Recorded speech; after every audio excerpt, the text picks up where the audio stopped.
Sabahtan etibarən, yəni iyulun 1-dən etibarən qadınların pensiyaya çıxma yaşı daha 6 ay uzadılacaq. Bugün, yəni iyunun 30-una kimi 64 yaşı tamam olan qadınlar pensiyaya çıxa bilirlər.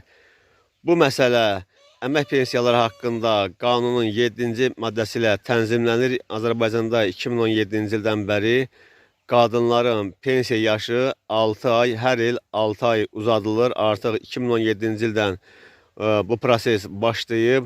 Hazırda, yəni 2025-ci il iyun 30-una kimi qadınların pensiyaya çıxma yaşı 64 idi.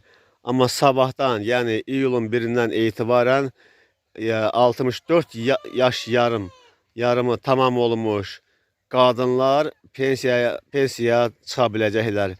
Bu proses davam edəcək. Artıq 2026-cı il iyulun 1-dən etibarən 65 yaş tamam olan qadınlar pensiyaya çıxacaq. Hazırda bilirsiniz ki, kişilərin pensiya yaşı 65-dir. Beləliklə 2026-cı il iyulun 1-dən etibarən də qadınların pensiya yaşı 65 olacaq. Beləliklə kişilərlə qadınların pensiya yaşı bərabərləşəcək.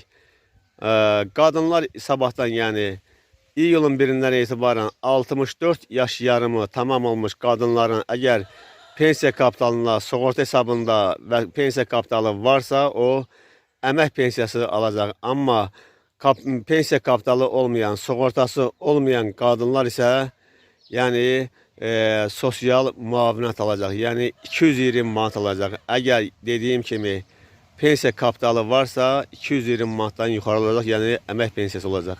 Beləliklə sabah iyulun 1-dən etibarən qadınların pensiya yaşı 6 ay uzadılaraq 64 yaş yarım olur.